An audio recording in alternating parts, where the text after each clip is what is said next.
กล้าคิดก็ต้องกล้าทำอย่ากลัวถ้าทำความดีเป็นศึกษาปัญหาให้ทันท่วงทีเมืองไทยจะพัฒนากว่านี้รายการดีๆคดีโลกคดีธรรมขอรำพันบรรยายความคิดเครื่องหมายแห่งสีทั้งสามงามถนัดขาวคือบริสุทธิ์สีสวัสดิ์หมายพระไตรรัตน์และธรรมะคุ้มจิตไทยแดงคือโลหิตเราใสซึ่งยอมสละได้เพื่อรักษาชาติศาสนาน้ำเงินคือสีโสภาอันจอมประชาถ้าโปรดเป็นของส่วนองค์จากริ้วเข้าเป็นไตรรงค์จึงเป็นสีธงที่รักแห่งเราชาวไทยทหารอวตารนำไปยงยุทธวิชัยวิชิตก็ชูเกียรติสยามประเทศไทยที่เจริญมั่นคงมาได้จนถึงทุกวันนี้มิได้เกิดขึ้นจากความหวาดกลัวอย่างคลาดเขลาแต่บรรพบุรุษไทยของเราทุกยุคทุกสมัยล้วนแต่มีความกล้าหาญและชาญฉลาดปกป้องเอกราชสร้างชาติให้เกิดความมั่นคงโดยมีธงแห่งพระไตรรัตน์เป็นเครื่องนำชัยจึงเป็นที่มาที่ไปของรายการคดีโลกคดีธรรมกล้าคิดก็ต้องกล้าทำอย่ากลัวถ้าทำความดีเป็นศึกษาปัญหาให้ทันท่วงที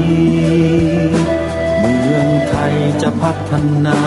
กว่านี้รายการดีๆคดีโลกคดีธรรมรายการดีๆคดีโลกคดีธรรม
พฤหัสบดีที่ 21 ตุลาคม พระพุทธศักราช 2564 รายการคดีโลกคดีธรรมมาพบกับท่านผู้ฟังเป็นปกติทุกวันจันทร์ถึงวันศุกร์และวันเสาร์อาทิตย์ทางสถานีวิทยุแห่งนี้วันนี้เป็นวันออกพรรษาพระสงฆ์ทั่วศาสนจักรก็จะได้ประกอบพิธีมหาปวารณาวันมหาปวารณาคือวันออกพรรษาก่อนที่พระสงฆ์จะแยกย้ายกันออกไป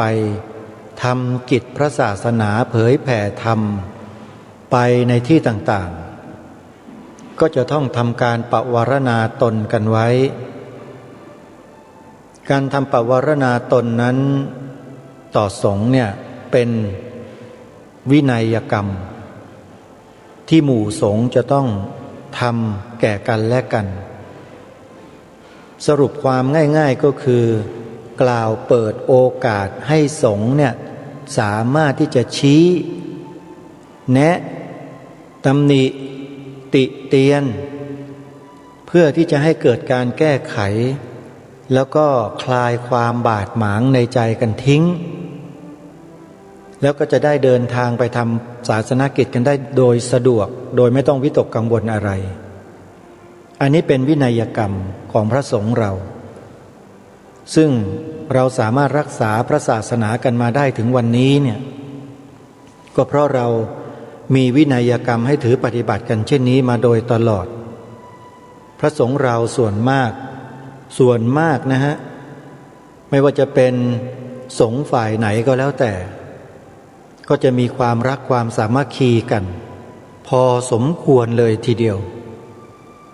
ถ้าหากไม่สามัคคีกันแตกแยกกันแล้วก็ศาสนาพุทธเราคงอยู่มาถึงวันนี้ไม่ได้ก็คงจะเกิดปัญหามากกว่านี้เยอะนี่ขนาดสามัคคีกันนะยังเป็นได้ถึงขนาดนี้แล้วถ้าไม่สามัคคีกันล่ะมันจะเป็นไปถึงขนาดไหนลองพิจารณากันดูเพราะฉะนั้นวันมหาปวารณาจึงถือได้ว่าเป็นวันรักษาพระศาสนาไว้ได้ประการหนึ่งที่สงฆ์เปิดโอกาสให้ชี้ให้บอกซึ่งกันและกันว่ามีข้อบกพร่องตรงไหน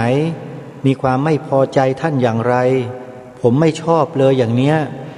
ให้ท่านช่วยแก้ไขช่วยพิจารณาช่วยอธิบายให้ผมหน่อยจะให้ขายเคลือบแคลงใจหน่อยอะไรอย่างเนี้ยเรียกว่าเป็นการชี้ขุมทรัพย์ให้แล้วก็แก้ไขซะในที่ประชุมสงฆ์นั้นเลยนี่คือเหมือนกับเป็นการชำระล้างมลทินของแต่ละรูปที่ลงอุโบสถแล้วก็ทำวินัยกรรมร่วมกันเพราะฉะนั้นวันออกพรรษาถือว่าเป็นวันสำคัญมากๆวันหนึ่งของ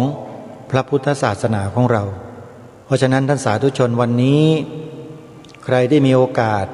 ที่จะเข้าไปมีส่วนร่วมด้วยช่วยพระสงฆ์ท่านทำกิจให้แล้วเสร็จก็เชิญได้นะโยมนะทุกวัดยินดีต้อนรับ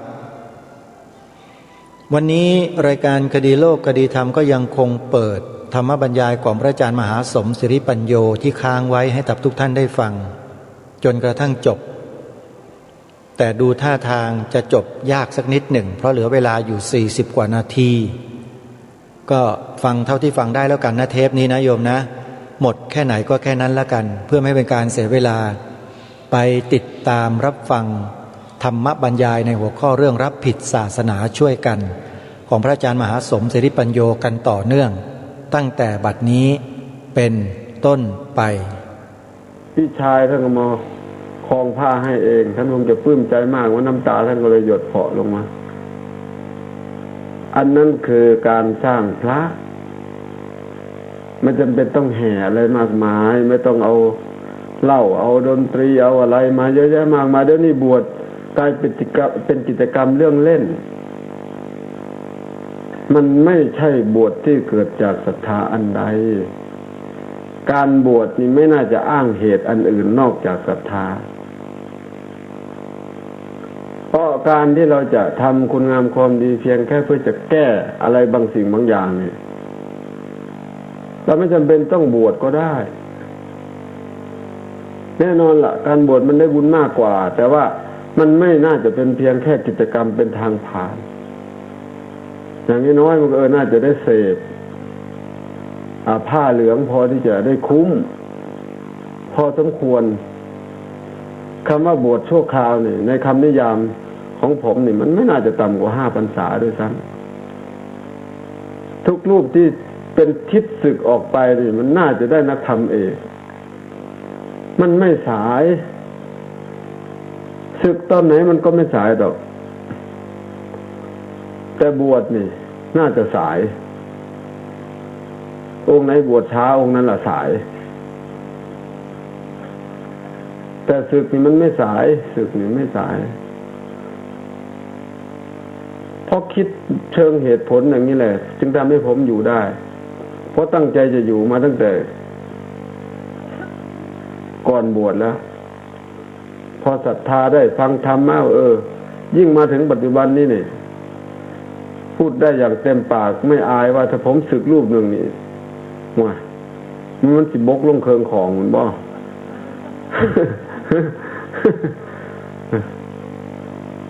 ถ้าศึกมาอยู่หัวหนกเมืองไทย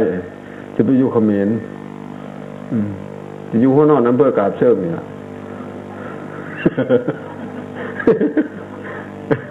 นี่ไก่ยับไปจัก10 กิโลเท่านั้นวะ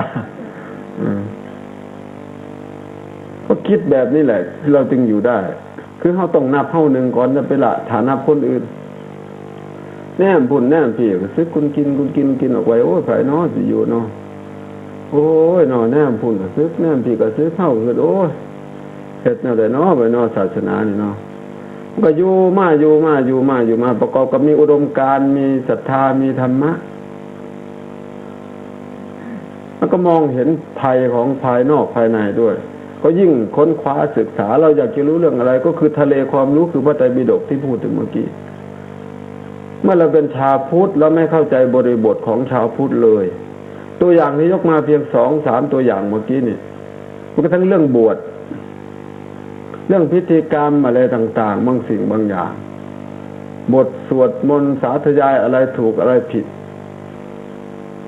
ความถูกความผิดนี่ก็เป็นประเด็นหนึ่งความควรไม่ควรนี่ก็เป็นอีกประเด็นหนึ่งนี่คือความแหลมคมของพุทธศาสนาทางโลกเนี่ยเขาอาจจะพูดถึงแต่สิ่งถูกกับผิดแต่ว่าพุทธศาสนาได้พูดถึงสิ่งที่ควรไม่ควรด้วยและได้พูดถึงสิ่งก่อนและหลังด้วยอะไรควรทำก่อนอะไรควรทำหลังอะไรเป็นกิจรีบด่วนอะไรเป็นกิจระยะยาวนางเทพธิดาราชะเป็นเพียงหญิงสาวชาวบ้านคนหนึ่งทำนาข้าวสาลี เสร็จแล้วก็เอาข้าวตอกไปถวายพระมหากัสสปะซึ่งอยู่ที่ถ้ำไม้เรียบท่านกำลังออกจากนิโรธสมาบัติมาใหม่ๆขณะที่ถวายข้าวตอกเสร็จนางก็เดินทางกลับบ้านยังไม่ได้เสียใจเกิดความศรัทธาถูกงูเห่าฉกก่อนใจจะขาดนั่นน่ะพิษแล่นเข้าหัวใจนางก็ยังคิดถึงทานเมื่อกี้ที่ทำไว้ทานข้าวตอกนางก็ไปเกิดอยู่เมืองสวรรค์พอเกิดอยู่เมืองสวรรค์แล้วนี่พระโมคคัลลานะก็ไปเยี่ยมเมืองสวรรค์เมืองนรกเรื่องนี้เป็นเรื่องที่น่าจะลำดับว่าทำไมท่านจึงไปสวรรค์ได้ไปนรกได้โดยใช้ร่างกายหยาบนี้ไปได้อันนี้ก็คือวิสัยของกรรมวิสัยของสมาบัติวิสัยของนิโรธสมาบัติวิสัยของอิทธิฤทธิ์ซึ่งเราต้องคุยสร้างความเข้าใจในโอกาสต่อไปทีนี้ก็มาถึงนางราชาเทพธิดาข้าวตอกพอพระเถระไปถามมาทำบุญอะไรมาจึงมาเกิดถึงเมืองสวรรค์เนี่ยก็บอกว่าได้ถวายข้าวตอกแก่พระมหากัสสปะเถระแล้วก็ถูกงูฉกแล้วก็มาเกิดอยู่ที่นี่พอพระเถระคล้อยหลังไปเท่านั้นนางก็มาคิดว่าบุญเรานิดหน่อยแค่นี้เราควรจะทำบุญให้ถาวรเห็นไหมสังเกตดูนะสังเกตดูชีวิตของนางราชาเทพธิดาเราควรจะทำบุญของเราให้ถาวรก็คือลงมาปัดกวาดรอบบริเวณกุฏิของพระมหากัสสปะเถระอีกเพราะท่านเป็นพระธุดงค์ที่เคร่งครัดมากแนวคิดอย่างนี้นี่เป็นแนวคิดที่พระพุทธเจ้าสั่งสอนโดยตรงซึ่งวัฒนธรรมพวกเราชาวพุทธไม่คุ้นเลยส่วนมากนี่มีแต่ไม่ค่อยทำให้ถาวรมาที่นี่เขาอาจจะตีระฆังดึกตี 2:30 ตี 3พร้อม บางรูปบางท่านอาจจะไม่ชินแต่พอมาอยู่ที่นี่ก็ฝืนลุกในขณะเดียวกันก็คิดอยู่ในใจว่าให้กูกลับไปวัดกูขึ้นเบิ่งเถาะนั่นเห็นบ่ตั้งแต่ต้นมันก็แพ้แล้วครับแพ้ตั้งแต่ในมุ้งแล้วนอกจากไม่มีความคิดจะทำให้มันถาวรแล้วยังทั้งตั้งแต่พันกลับสิได้ให้กูกลับไปวัดกูเบิ่งเถาะมือแรกมึง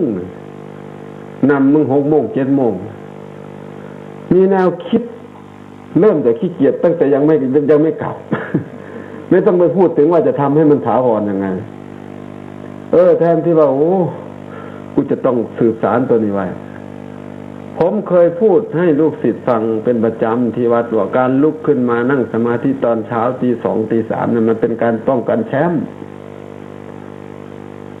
การชิงแชมป์เนี่ยมันไม่ยากเท่าป้องกันแชมป์ครับ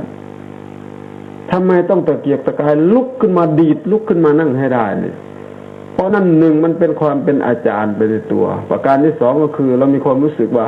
ถ้าเราพลาดไปวันไหนนั่นสถิติมันจะขาดแม้กระทั่งผมลุกไม่ขึ้นเนี่ยวันที่ล้มไปนั่งนานเกินไปที่อุบลนี่นั่ง5 ชั่วโมง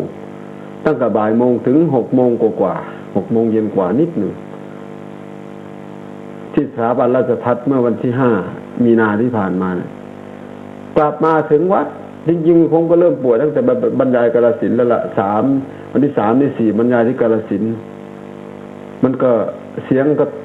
คอก็เริ่มเจ็บตั้งแต่วันนั้นแล้วพอไปที่อุบลอีกกลับมาก็ล้มลุกขึ้นตี 3ไปนั่งจนหัวทิ่มขนาดป่วยนี่นะครับมันมีความรู้สึกว่านั่นคือการรักษาแชมป์และการจะต้องต่อเนื่องจะต้องเป็นสาตัจจะทำต่อเนื่องทำจนตายเขาก็นอนสลบสลายอยู่หน้าโต๊ะหมู่เหงื่อแตกออกเป็นเม็ดเป็นน้ำสายเลือดยางตายนะตอนเช้าก็เอาน้ำมาลูบตัวแล้วก็ต้องนั่งสมาธิต่อหรือว่านั่งได้ไหมมันก็เย็นออกซิเจนของสันดาปผิวหนังเราเนี่ยก็ดูดเอาความไอร้อนออกจากผิวกายเราเกิดความเย็นขึ้นมีกำลังออกบิณฑบาตอีกทั้งที่จะอ้างว่าจะอยู่ก็ได้ให้ลูกศิษย์ก็ไปบิณฑบาตมาถวายเขาก็ยิ่งจะชอบเขาได้อุปถากอาจารย์ซึ่งกำลังป่วยแต่นั่นมันไม่ใช่วิสัยของแชมป์ก็ต้องฝืนไปเอาบาตรมาสะพายมันก็พอเดินไปได้อยู่ก็ไปนั่นคือการป้องกันแชมป์นี่มันยากยิ่งเป็นการกระทำอย่างต่อเนื่องถ้าเกิดพระพุทธเจ้าท่านอ้างว่ากูได้เป็นพระพุทธเจ้าแล้วนี่กูสิบ่เฮ็ดหยังนี่มึงเฮาสิรู้สึกจังไดขนาดจนนอนอยู่บนเตียงแล้วนะครับเมืองกุสินาราเลือดก็ออกมาเป็นกระโถนอันนี้ผมจินตนาการเอาตอนนั้นพระองค์ทรงลงปักขันธิกาพาธอย่างรุนแรงจนล่มหายใจแผ่วเบาที่สุดแล้วสุภัททะปริภาชกเข้าไปจะไปถามปัญหาให้ได้เกี่ยวกับเรื่องความสงสัยที่ค้างอยู่ในใจปรากฏว่าพระอานนท์ซึ่งเป็นสุดยอดของเลขาไม่ยอมให้เข้าบอกว่าอย่าไปรบกวนพระเจ้าเลยพระองค์เหน็ดเหนื่อยมากตอนนี้พระองค์กำลังพักผ่อนพอได้ยินเสียงของพระพุทธเจ้าอานนท์อย่าห้ามสุภัททะเลยสุภัททะมีความสงสัยอันใดขอให้เขาได้ถามแต่ถามโคตรเถิดให้เขาเข้ามาอันนี้ไม่ต้องเป็นนับช่วงอิริยาบถปกติที่พระองค์ยังทรงพระชนอยู่ขนาดเอาช่วงชีวิตสุดท้ายนี่มันก็ซึ้งใจแค่ไหนแล้วของหมู่เฮานี่เบิ่งทีละบัดเทียบกันเบิ่งกับอันคำสอนพระพุทธเจ้าที่เราบอกไว้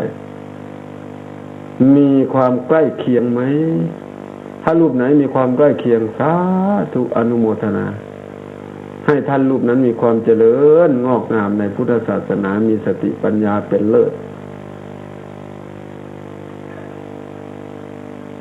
แต่ส่วนมากแล้วจะไม่ต่อเนื่องบางทีถ้านั่งสมาธิง่วงก็เกิดความท้อแท้สิ้นหวังมันไม่ใช่อุปสรรคอันใดเลยความง่วงนั่นนะมันเป็นเพื่อนร่วมเกิดแก่เจ็บตายกับเรานี่เองมันเป็นความง่วงของผู้ใดก็ความง่วงของเฮาเองมันเป็นสมบัติของเฮานั่งไปน้ำง่วงไปน้ำมันยังมวนตัวคือมือต้นนี้แบบว่าง่วงก็เห็นได้สมาธิยักษินังเห็นอย่างคนอ้าวอีกแล้วไปใหญ่เลยบ้านี้ฟิวขาเลยนอกจากเข็นผิดแล้วยังขี้เกียจอีกต่างหากมันเลยไม่ได้อะไรในเรื่องอย่างนี้นี่ผมพูดได้อย่างไม่อายนะครับท่านบางรูปนี่ไปอยู่กับผม3-4 พรรษาเพียงแค่อยากจะไปทดสอบท่านนั้นอยู่โคราชปีนี้ว่าจะมางานปฏิบัติไม่เห็นมาระบุชื่อก็ได้ท่านอ้วนผมก็เทศอย่างนี้แหละขี่คุยแท้อาจารย์มหาสมเนี่ยไปเบิ่งวันหน้าวันนะไปหวดวัดผมก็รู้ของผมเงี้ยทุกวันถ้าวันไหนไม่เห็นผมไปแสดงว่าผมเผลอหลับไปถึงตี 4แต่มีน้อยครับปีหนึ่งไม่น่าจะเกิน2 หรือ 3 ครั้งนะครับถึงตี 4ถ้าถึงนั่นเหรอมันเป็นอย่างนั้นเหรอผมก็สิลุกไปทำงานเลยโมกาย่างก็ไปให้ลูกศิษย์เห็นดอกมันอายตี 4น่ะคือว่าไงว่าต้องไหนนั่งก่อนเรื่องหน่อยกับหลังลูกศิษย์จังหน่อยสินะมันยังใครแน่เพราะเป็นแบบพอเราไปเห็นบัดโอ้ยเราก็เลยเกิดศรัทธาอยู่นำ3 ปี 4 ปีว่าจะลาศึกแล้วก็ยังไม่ศึกกลับมาอีกห้องห้อมมองหายโอ้ยอาจารย์ผมคงจะหมดบุญในผ้าเหลืองกราบแล้วกันเอามือจับหัวหายเห็นคือนะผมกับโมหูวิชาไม่นานหรอกทำทานะทำทาจับหัวให้กำลังใจนะพอเขาดุดมามันบอกเมื่อเขาดุดมาเขาต้องทำทายกมือพามืออรหันต์คูบหัวปูปลดสินะอันขันผู้ได้ดุดหัวมาสินะแต่หลวงพ่อคู่แล้วเนี่ยตีบทแต่ซื้อไม่คอนแท้แลอยู่หลอดหัวปั๊บคอปุ๊บหลอดมากคอปุ๊บหลอดมากคอปุ๊บตีบทจริงนะแต่ว่าความจริงใจของเรามันมีในการทำอย่างต่อเนื่องนี่ถ้ามองไปถึงญาติโยมเราจะทำยังไงชีวิตของญาติโยมมันก็พื้นฐานก็คือทานลุกหุงข้าวใส่บาตรนี่จะให้ขาดถ้าใครทำได้อย่างนี้ทุกวันเป็นเทวดาเป็นเทวดาเป็นและเป็นหน้าที่ด้วยหน้าที่ของชาวพุทธเลยนั่นน่ะการใส่บาตรทุกวันนี่คนนั้นจะเป็นเทวดาเป็นชีวิตนี้ไม่ตกอับถ้าตายไปเกิดพบใดพบหนึ่งคนนี้จะไม่ตกไปสู่ที่ต่ำแน่นอนพระพุทธเจ้ายืนยันไว้ 100% นั่นนี่พระเจ้ายืนยันไว้ชีวิตของเขาไม่ตกต่ำแน่นอนคนนี้จะไม่ตกต่ำ 100% สมัยพุทธกาลถึงมีกับจนถึงกับมีบางคนตั้งสัจจะอธิษฐานว่าตราบใดที่ข้าพเจ้ายังไม่ให้ทานข้าพเจ้าจะไม่นำอาหารเข้าปากบางทีล่ะเขาตั้งสัจจะไว้ของเฮานี่บ่ได้ตั้งสัจจะอย่างเลยมันไม่มีแบบแผนนะสมัยผมไปอยู่บ้านใหม่ๆสมัยก่อนหน้านั้นเขาเอาปิ่นโตเข้าไปแจกดาสังกะลี่แล้วบัดนี้สังกะลี่เอาปิ่นโตไปแจกแม่นสิ7 มื้อเวียนมาเทื่อนึงคือจังมันเอามาซุมื้อนะเพราะว่าคนมันบ่มีศรัทธานะขนาดว่า7 มื้อเวียนมาเทื่อนึงแต่ว่าความรู้สึกมันเหมือนหูสึกว่ามันมาเร็วนะปิ่นโตนะอันรอบเจ้าของมันคือมาเร็วแท้ใช่ป่ะบางคนก็เลยประชดเอาไข่ดิบเอากบดิบใส่มาให้อย่างนี้นะนั่นคือทำบุญไปด้วยได้บาปไปด้วยผมไปอยู่ใหม่ๆผมก็เลยบอกว่าย่อมอดขันย่อมบ่ลงมาวัดเตรียมน้ำปลาไว้20 ขวดเรียงไว้เลยบัก3 ขวด5 บาทสมัยนั้นเป็นอย่างยังซ้ำน้ำปลาดีกว่าเขาไปกินข้าวย่างเดียวหมู่เฮาปิ่นโตบ่ต้องแจกโล โละระบบเป็นตัวไม่งั้นโยมไม่ลงมาวัดบ่ได้รับพรทั้งเทื่อท่านผู้ใดมันลงมาสมัยนั้นก็มีโยมลงวัดตาเปียกๆ2 คนเอาเขามาว่างไว้ว่าปัดก้นไปไหวๆคือแต่เอาเขามาส่งผัวอยู่หน้าไปไถนาหุดมันไม่มีสาระอันใดเลยมันไม่เป็นระบบชีวิตจริงๆที่เรามองเห็นก็เลยอยากให้โยมนี่ลงมาวัดพ่อเราจะอดจริงๆโยมก็ไม่ยอมให้พระอดลงมาดีปัญญังวันพอลงมาแล้วโยมก็ได้มานั่งคุยกันได้ตั้งใจรับพรจริงๆแล้วก็ได้ฟังพระพูดอะไรบ้างแล้วก็ได้มานั่งวิสาสะธรรมะกันในที่สุดก็เกิดความคุ้นเคยเกิดความจะเรียกว่าติดก็น่าจะได้แต่ว่าติดบุญก็ใช้ได้วันไหนที่คนหนึ่งในกลุ่มนี้ไม่มาจะถามกันเลยผู้นั้นบ่มาบอกเห็นบอกบางเทื่อก็รับฝากมากเลยแล้วสิไปธุระรับฝากอาหารมากนั่นคือกำลังติดสารบุญเข้าให้แล้วถ้าใครติดสารอันนี้คนนั้นเป็นเทวดาเป็นสมมือนี่ก็ไปเกาอันผิดกันหลายแต่ก่อนนี่ผลไม้ปลูกผลไม้ออกหน่วยอ้วนๆเขาจะต้องเอาลงมาวัดก่อนให้บักโม่บดให้นั่นต้องเก็บหน่วยใหญ่ที่สุดหน่วยแรกที่มันสุกก่อนหมู่น่ะมาถวายพระก่อนเขาก็สิเริ่มเก็บลูกที่2 3 4เป็นต้นไปคอยกินที่หลังบัดนี้เขาถือว่านี่สังโฆสุเขตาพยติเขตสัญญิโตพระสงฆ์เป็นนาบุญอันยิ่งใหญ่กว่านาบุญอันดีทั้งหลายแล้วก็ถือเป็นนาบุญการใส่บาตรนั่นเป็นการทำนาบุญการทำไมจึงเรียกว่านาบุญก็เพราะว่ามันทำได้ทั้ง3 ฤดูแต่ถ้านาข้าวเนี่ยเราทำได้กี่ฤดูเดียว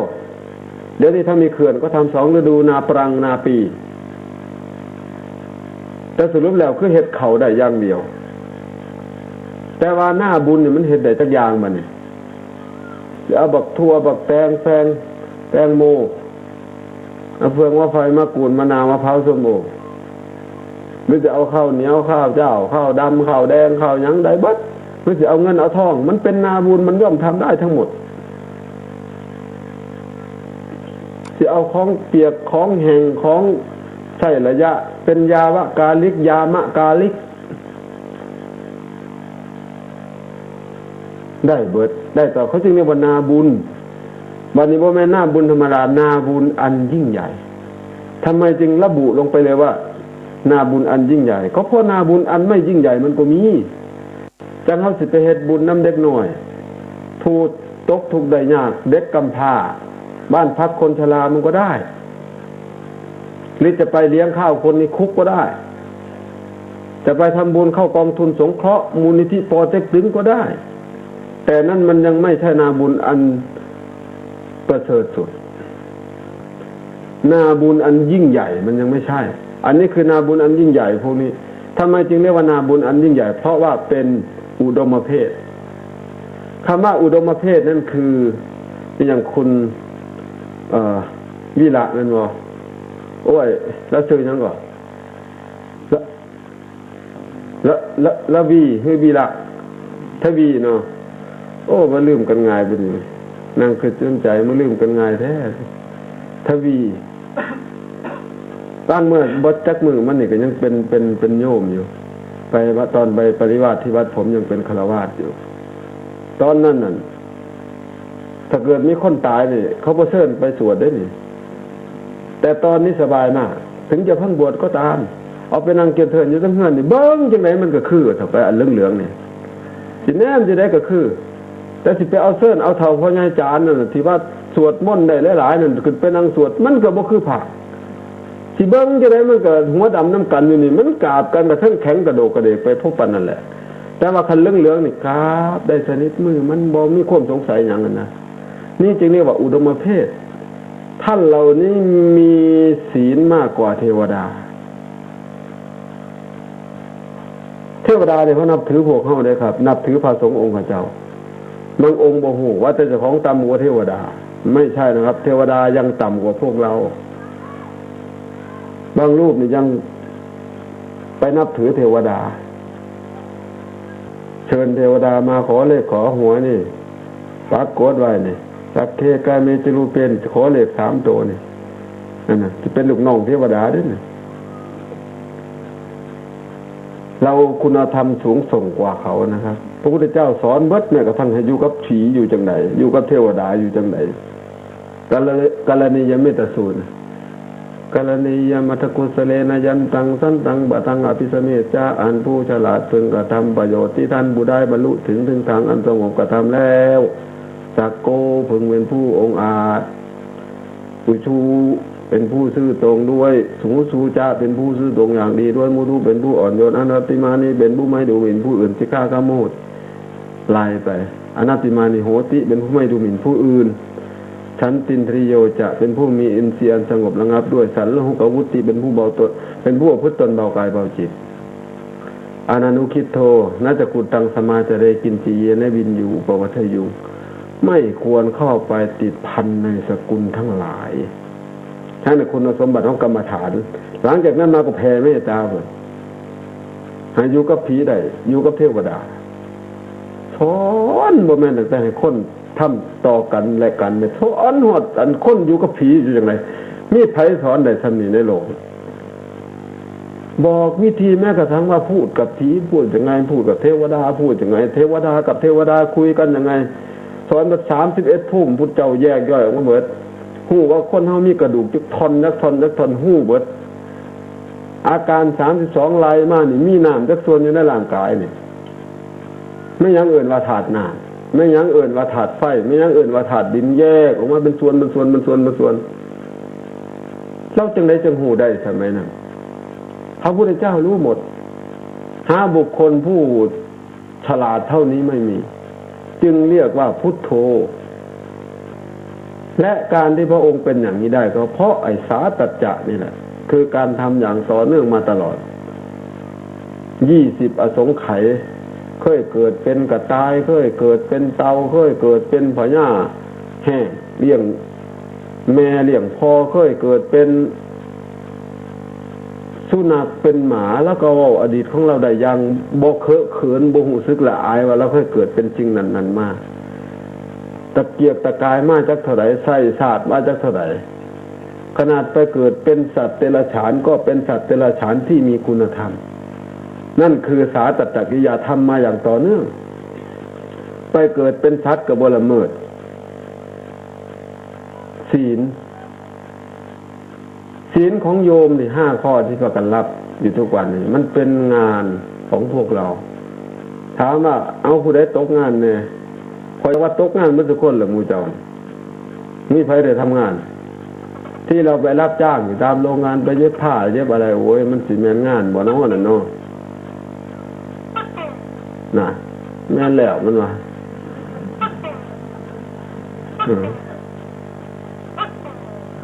เอาทำได้อีกกับแก่ยังสนับสนุน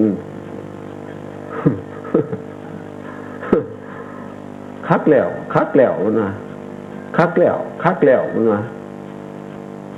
จำได้บอกการงานที่พระสวดตัวนึง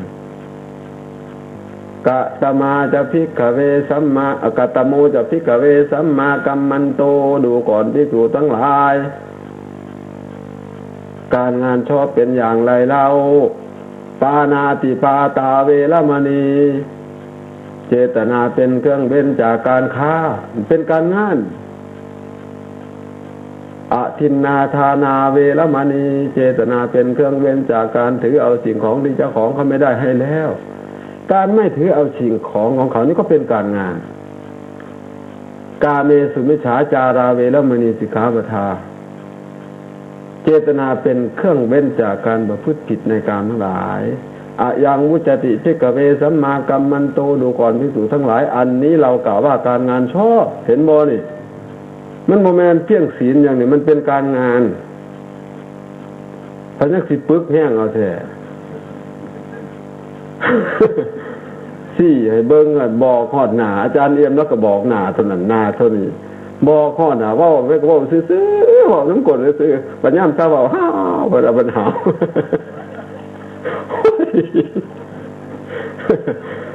ขนาดจะไปกินน้ำปานะจนจะบอกยุ่นแล้วเขาไล่ให้ลุกขึ้นนั่นขนาดจะให้ไปกินน้ำปานะยังไล่ให้ลุกนั่นแหละไปถ้าสิปึกขัดบุปึกมัน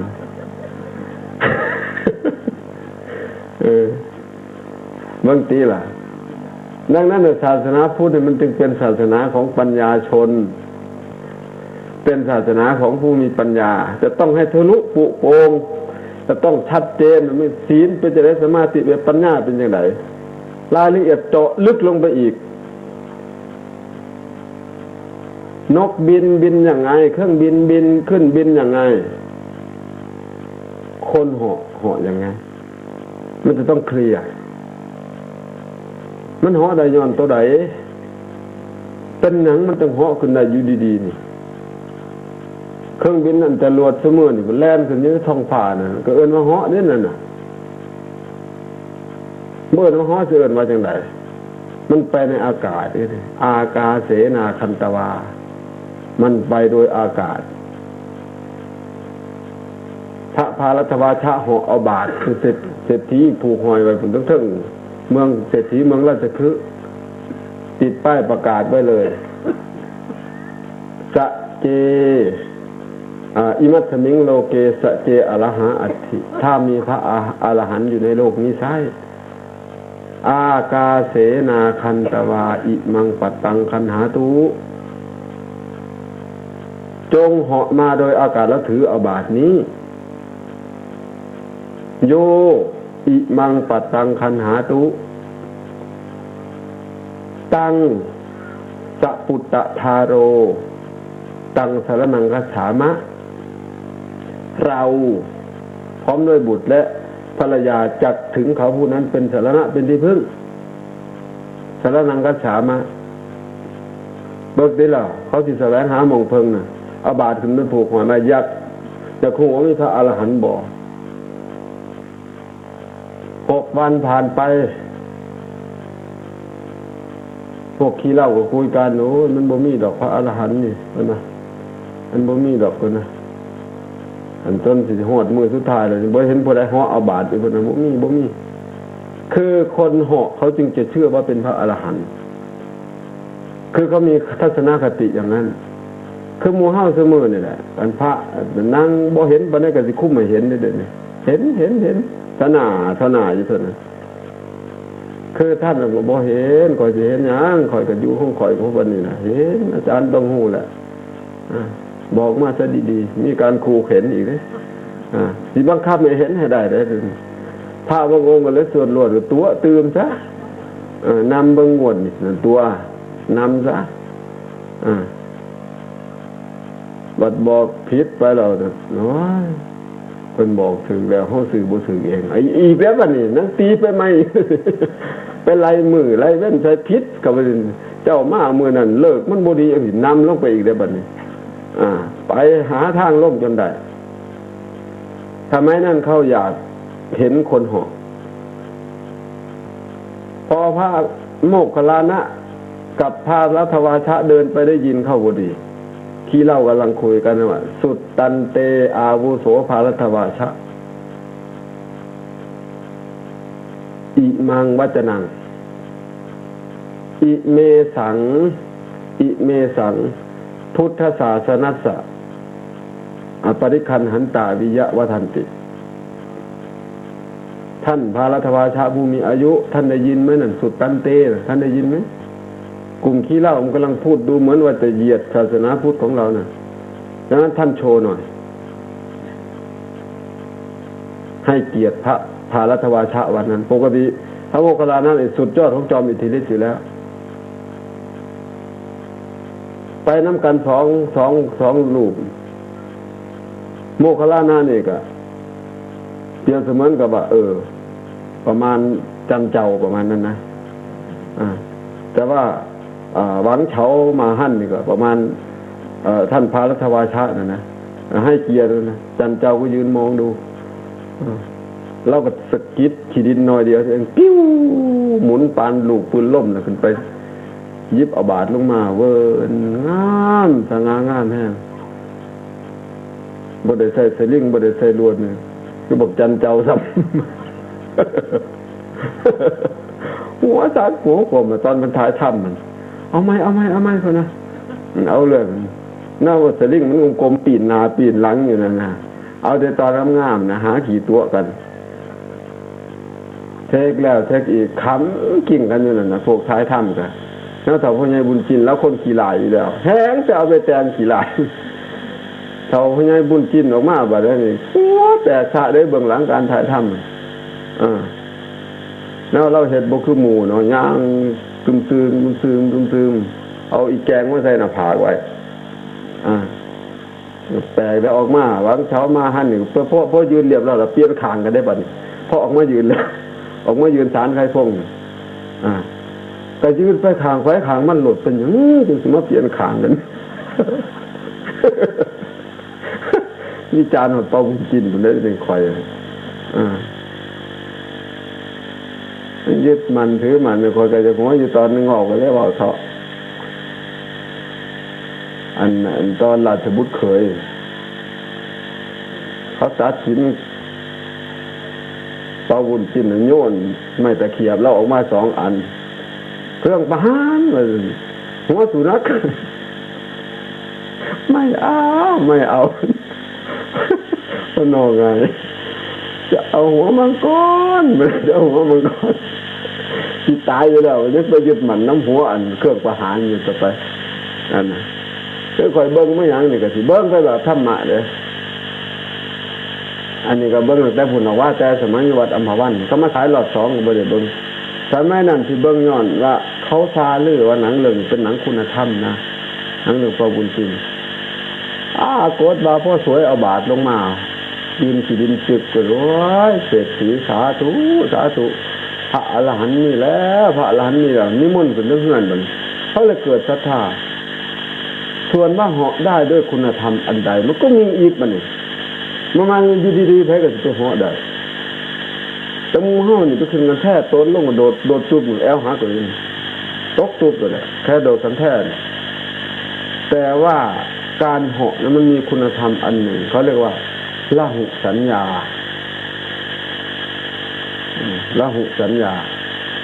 พุทธเจ้าท่านตัดกับอานนท์ไว้ในอโยคุลสูตรพระไตรปิฎกเล่มที่19ดูก่อนอานนท์ในสมัยใดที่ตถาคตยังกายไว้ที่จิตกายังจิตเตสมาธิหติตั้งกายไว้ที่จิตจิตเตกายังสมาธิตั้งจิตไว้ที่กายในสมัยนั้นกายของตถาคตจะตั้งอยู่ในละหุสัญญามีละหุสัญญาว่าเบาแต่จิตมันต้องมีคุณธรรมเนี่ยเพื่อห้อนวงเหนียวสิเอาไม่หยั่งนี่ต้องมีพลังจิตแต่เมื่อนาคาถาเดียวกันมันไฟสิท่องก็ได้เด้ถ้าไม่มีพลังจิตท่องจนปากบานกับบ่มีความหมายหยังคาถาบ่แม่นว่าคนที่เราอยู่กับสิท่องได้สักจิตบ่แม่นเด้ต้องคนมีคุณธรรมคือคุณธรรมมันจะเป็นตัวสู้นะส่วนคาถานั่นเป็นเพียงการบริหารจัดการให้คุณธรรมมันเป็นไปจังอยากเหาะที่กระน้อมไปเพื่อควบเบานะกายของตถาคตจักเบากว่าปกติละหุตโรเจวะมุทุตโรจะอ่อนกว่าปกติกัมมนิยตโรควรแก่การงานกว่าปกติคือปกติมันบ่สามารถที่เหาะได้แต่ถ้ากว่าปกติมันเหาะได้นะสมัยก่อนเดี๋ยวนี้แต่พอแล้วฟังโยมพอโจรสมัยก่อนตำรวจไปหลอกสมัยหลวงพ่อเล็กดังๆสมัยก่อนเขาเคยได้ยินแต่สื่อนั่งอยู่ที่ซุ่มเท่าๆนี่เคยได้หูยินอยู่มั่งหลวงพ่อเล็กสมัยก่อนเสือได้ๆเนี่ยเสือใบเสือมันเสือท่องใบนี่เด้คนละคนกันเลยเสือตัวนี้บ่เป็นหยังดอกนี่อนุโมทนาปานะนี่สงสารนี่เสือตัวนี้บ่มีหยังดอกเสือใบสมัยก่อนน่ะเสือขาวเสือหยังเนี่ยตำรวจล้อม100 กว่าคนนั่นจับแค่ใบหญ้าขึ้นมาโจ มคาถา2-3 อันนี่เป่าฟ่องไปหายอยู่ตรงกอหญ้านั่นแหละยืนอยู่ตำรวจก็บ่เห็นเขาเอิ้นคาถาบางกายเป็นหยังโจรจังหายตัวใดสมัยก่อนเพราะว่าโจรสมัยก่อนเขามีคุณธรรมโจรสมัยนี้โจรลักเกิดพระนี่มันสิมีแม่งหยังท่องคาถาจนปากเวอร์มันบ่ได้มีแม่งหยังเลยบ่มีแม่งหยังเกิดขึ้นเลยบ่ฮู้ว่าเกิดไผมันเกิดไผไปจอดไว้โจรมันก็ฮู้ผู้งามๆนี่ก็ของไผก็บ่ฮู้แหละเพื่อพอแกสิได้เกิดผู้งามๆมาบวชเป็นหัวโลกหัวหลอนมันเอาไปกินปาโถเพื่อสิได้ใส่เกิดงามเพื่อสิได้บาสแตนเลสสิแม่นค่อยๆบ่นั่งสมาธิจนดากโฟกนั่นแล้วก็จังว่าโจรมันก็มีเหตุผลว่าฮู้ว่าอันไหนงามอันไหนขี้ลายแต่บ่ฮู้ว่าอันใดควรบ่ควรเนี่ยเห็นบ่คือรู้ว่าสวยไม่สวยนี่เป็นสัจจะเห็นไหมฮู้ว่าอันไหนจริงบ่จริงแต่ไม่รู้ว่าควรหรือไม่ควรเป็นลักษณ์ของเขาพุทธศาสนาจึงสอนตีคุ้มไว้เลยนะเนี่ยปณิคุณธรรมไอ้ที่ว่าเนี่ยอาทิเฮ็ดให้คนเหาะก็ดีเฮ็ดให้คนได้เป็นแม่คนนี่ก็ดีเฮ็ดให้คนได้เป็นพ่อคนก็ดีเฮ็ดให้คนได้เป็นเจ้าอาวาสก็ดีเฮ็ดให้คนได้เป็นโสดาบันก็ดีเฮ็ดให้คนได้เป็นสักขะอนาคาและเป็นอรหันต์ก็ดีเหล่านี้ล้วนแต่เรียกว่าคุณธรรมแม้แต่โยมใส่บาตรนั่นก็เรียกว่าคุณธรรมของโยมเรียกว่าทานโยมมีศีลโยมไม่ขาดศีลของโยมไม่ขาดเลยก็เรียกว่าศีลมีคุณธรรมระดับศีลเป็นคุณธรรมของเทวดาตายลงไปก็ไปเกิดเป็นเทวดาพวกนี้ฮิริโอตปะวณีฮิริโอตปะสัมปันนาสุขธรรมสมาหิโตสันโตสันโตสัพปุริสาโลเกเทวธรรมาติมุจเจเรเป็นเทวธรรมใครมีฮิริโอตปะอันนี้มีความละอายแก่ใจมีความกลัวต่อบาปก็นี่เราเป็นชาวพุทธซื้อสอนเสร็จแล้วว่าวังบ่ายท่านสอนเสร็จแล้วว่าก็เบิ่งอยู่นำบัตรประชาชนฮู้อยู่ว่าเป็นชาวพุทธแต่บ่ได้แสดงออกถึงความเป็นชาวพุทธเลยท่านได้เป็นชาวพุทธจริงสิกินเหล้าได้บ่ล่ะมันบ่ได้คันไผกินเหล้านั่นถือว่าขาดศีล5ของพระเจ้าของโยมแหละเนาะก็มันเป็นคุณธรรมของเจ้าเมื่อเจ้าเข้าไปกินกับศีลเจ้าก็ขาดบ่แม่นว่าพระมาเทศน์สอนมาเทศน์ด่าแต่พระพุทธเจ้าแล้วเว้าไว้แล้วแล้ววันนี้เรามันให้ประโยชน์ไม่หยังแน่คือมือมีแต่ก่อปัญหาบ้านแตกแสลกขาดลูกทะเลาะเบาะแว้งกันตีกันหัวหลังข้างแตกผู้หญิงกินก็เสียผู้หญิงผู้ชายกินก็เสียผู้ชายที่ไปว่ายังแค่กินขนาดจะเป็นอุบาสกอุบาสิกา 100% ขายยังไม่ได้เลยน้ำเมานี่วันนั้นรถมาจอดกลับจากกรุงเทพวันนั้นมากลับจากประเทศศรีลังกามาประเทศศรีลังกานี่ย้อนไปนิดหนึ่งนะเดี๋ยวพอได้พูดถึงแล้วก็พูดเรื่องนี้ด้วย